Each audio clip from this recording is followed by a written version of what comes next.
الأهلي كالعادة يقضي على أحلام بيراميدز ويوقف سلسلة الانتصارات في مباراة للتاريخ.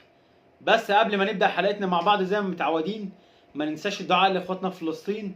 ربنا يا رب يثبت أقدامهم ويرحم شهدائهم ويداوي جرحهم يا رب العالمين.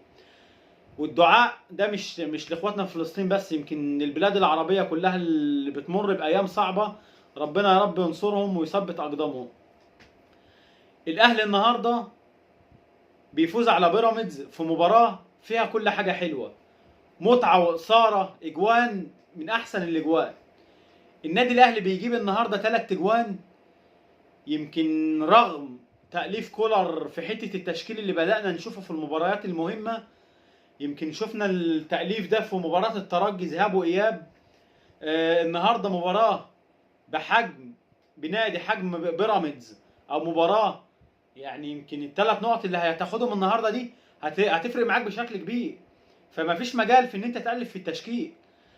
رغم كل ده بنشوف ان النهارده كولر بيألف في التشكيل، بيبدأ بتشكيلة غريبة الشكل. يعني انت عندك لعيبة جامدة جدا بره، وعندك دكة. حتى لو نزلت رضا سليم وقفشه من البداية، انت لسه عندك في الدكة احمد عبد القادر، كنت تقدر تستفاد من طاهر في الشوط الثاني. بنشوف طبعا كولر بيبدا بتشكيله، يمكن التشكيله هي ما فيهاش اختلاف غير في طاهر محمد طاهر اللي بيبدا اساس النهارده. ده طبعا بالنسبه للمباريات اللي هي المهمه، يمكن طاهر ليه كذا مباراه كان بيبدا اساسي. النهارده بيبدا بطاهر محمد طاهر، بيبدا بخالد عبد الفتاح ناحيه اليمين. يعني تشكيلات تغييرات مش وقتها خالص، مش في المباريات دي. يعني ممكن انت تكون بتعمل روتيشن للعيبه او بتعمل روتيشن ما بين اللعيبه، بس مش في مباريات زي كده. بعد اوقات ببقى بحس ان كولر ده بياخد كل المباريات عنده سهله. بيراميدز زي الزمالك، زيه زي المقاولين، زيه زي الاتحاد، زيه زي طلائع الجيش. بعد اوقات بحس ان بيراميدز ما بيتفرج، بحس ان كولر ما بيتفرجش على فيديوهات للفرق اللي احنا بنقابلها. يعني انت عندك بيراميدز يعني 14 مباراه فوز على التوالي، يعني مش فرقه قليله، فرقه لعبت يعني 14 فرقه بتقدر ان هي تفوز عليهم في 14 فوز يعني متواصلين. فبالتالي فرقه ما هتبقى سهله، مفيش مجال ان احنا نيجي نحط تشكيل ونقلب فيه. رغم كل ده طبعا النادي الاهلي بيقدر يحرز 3 اهداف، وبيراميدز يقدر يحرز هدفين. يمكن الاهلي قدر يحرز اول هدف طبعا اسيست من اللي يستاهل الملايين طبعا، حسين الشحات. يمكن في بدايه عقده كان في لغط كبير على حته ان هو جاي بعقد كبير، الاوقات دي بجد حسين كان يستاهل اكتر من المبلغ ده كتير. حسين طول ما هو فايق الاهلي في حته تانية. النهارده بيقدر وسام ابو علي يسجل الهدف الاول من اسيست ولا اروع من حسين الشحات، يقدر ان وسام يسجل الجون الاول. بيراميدز طبعا قدر يتعادل بكوره غريبه جدا، يعني كوره من نص الملعب لغايه ما توصل للشناوي، باص واحد بس لمليلي. طبعا مليلي طبعا ما صدق، خدها فرصه وحطها في الشناوي. يمكن من ضمن الحاجات اللي مضايقه الواحد شويه، يعني في عز تألق مصطفى شوبير انت بتلعب بمحمد الشناوي. يعني محمد الشناوي بقى عليه لغط كتير في حته ان انت عندك حارس افضل دلوقتي. هو الشناوي ليه كل التقدير والاحترام، ليه تاريخ كبير يحترم طبعا، بس انت خلاص يعني انت عندك الحارس اللي يثبت وجوده كمل بيه. بنشوف كده في كل الدول وفي كل الدوريات. بالتالي اول جون يمكن خطأ كبير من المدافعين وخطأ كبير في خروج الشناوي بالطريقه دي. يمكن الشناوي كان خارج متوقع ان هو هيلم ويعدي يحط جول. طبعا يمكن مليلة حطها بشكل كويس جدا ناحيه اليمين كده، فبالتالي اصبح هدف. النادي الاهلي يسكت؟ لا طبعا. قدر النادي الاهلي، لا طبعا ده بيراميدز سجل الهدف الثاني. معلش، بيراميدز سجل الهدف الثاني من كرة عرضية برضه، في خروج محمد الشناوي الخاطئ برضه وعدم تمركزه في المكان الصحيح. قدر ان الكرة تعدي من كل المدافعين وتقابل احمد سامي يحطها جون، يمكن جون من الاجوان الحلوة جدا. يعني النادي الاهلي، شفنا النادي الاهلي بقى بحب يعني بعد حته التغييرات. يمكن قبل الشوط الاول قدرنا ان احنا نطلع 2-2، بضربة جزاء برضو من حسين الشحات اللي اخترق كل القواعد النهارده. حسين الشحات يمكن من افضل لعيبه يعني في الاهلي في 3 4 ماتشات اللي فاتوا دول.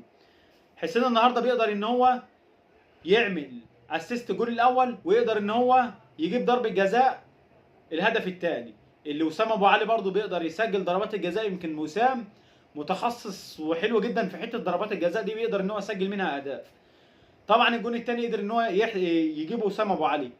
اتعادلنا. الشوط الثاني بقى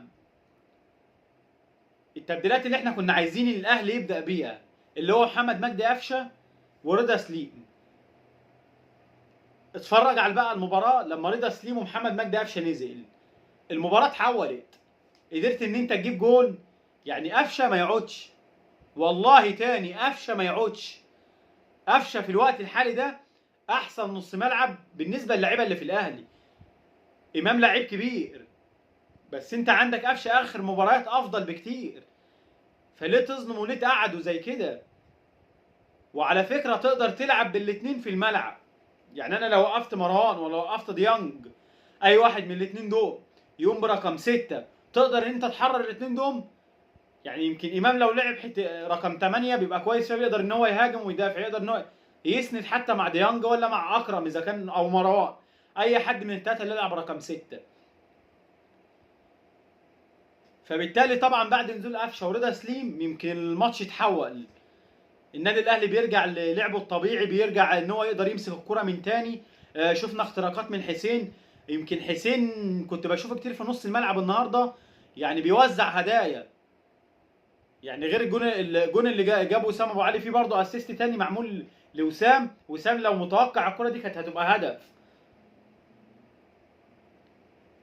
بنتمنى طبعا كل التوفيق للنادي الاهلي. يمكن الاهلي النهارده بيواصل سلسله الانتصارات للمباراه رقم 13 على التوالي. بيقدر النادي الاهلي يوصل للنقطه رقم 60 من 24 مباراه. اما بيراميدز 68 نقطه من 28 مباراه. يمكن بيراميدز النهارده بيتوقف عند سلسله الانتصارات رقم 14، وبكده بيراميدز يقدر يعد من جديد بقى. يقدر ان هو يعد المباريات بتاعته من جديد في سلسله الانتصارات. الحاجه الثانيه اللي هنتكلم فيها التحكيم. ما بنشوفش حاجه في الدوري المصري بالذات مباراه الاهلي والزمالك وبيراميدز غير ان هم عايزين حكام اجانب. النهارده الحكم الاسباني اللي بيدير المباراه، يعني مش هقول لك 50% اخطاء، لا ده 70% اخطاء. 70% اخطاء من فاولات غريبه. بيحسب حاجات غريبه. يعني حتى الاثنين اللايز مان، يعني الكره يمكن بتاع بيراميدز اللي هي بتاع الجول بتاع مليل، الجول الاولاني اللي اتعادل بيه مع النادي الاهلي. الجول ده اللاعب يعني ما اعرفش هو ما خدوش بالهم منهم ولا ايه. اللاعب راجع من اوف سايد. ده غير ان هو عباره ما الكره اتلعبت والله ما كان لسه يعني مش عايزين نحلف.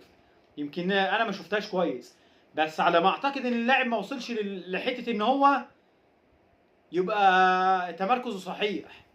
على ما اعتقد ان هي كانت هتبقى اوف سايد، وشويه برده كده وهنشوف. السوشيال ميديا ما بتسيبش حاجه كالعاده.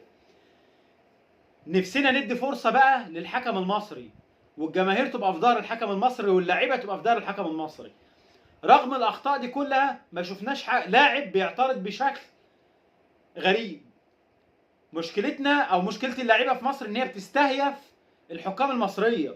فبالتالي كده كده انت بتضغط عليه عشان يغلط. يمكن في جمله شهيره لزيزو بتاع ان عايز الجماهير تزوم على الحكم عشان الحكم يغلط. يعني دي برضو حاجه مش حلوه.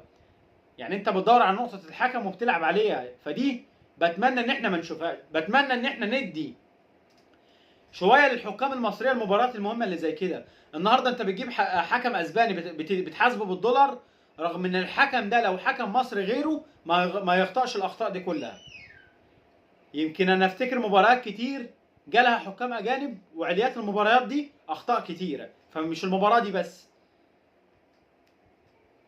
فبتمنى ان احنا نشوف الحكام المصريه في الملاعب تاني. الامر الثالث تركي آل الشيخ اللي عامل في السعوديه، يعني مطور الرياضه بشكل كبير. بنتمنى نشوف ده في مصر. يمكن تركي آل الشيخ تواصل مع الاتحاد الافريقي لاستضافه المباراه السوبر الافريقي ما بين النادي الاهلي والزمالك اللي هتقام في السعوديه. يمكن الكاف لسه هيحدد الميعاد والملعب اللي هيتلعب في المباراه. لسه طبعا ما فيش اي حاجه زي كده، بس دي ابرز الحاجات اللي هي بالنسبه للسوبر الافريقي. السوبر الافريقي بنسبه كبيره هيكون في السعوديه. هو هيكون في موسم الرياض، يعني هيكون من ضمن الحاجات اللي بتتعمل في موسم الرياض. فبالتالي بنتمنى التوفيق للنادي الاهلي، بنتمنى ان هي تبقى مباراه شيقه ومباراه ممتعه نقدر ان احنا نفتخر بيها وسط الدول الثانيه ووسط الدوريات الثانيه. يمكن الاهلي والزمالك الدربيات بتاعتهم كانت مصنفه من اقوى دربيات. بنتمنى ان احنا نرجع على الخطه دي تاني. وبكده تكون انتهت حلقتنا، واشوفكم في حلقه جديده، والسلام عليكم ورحمه الله وبركاته.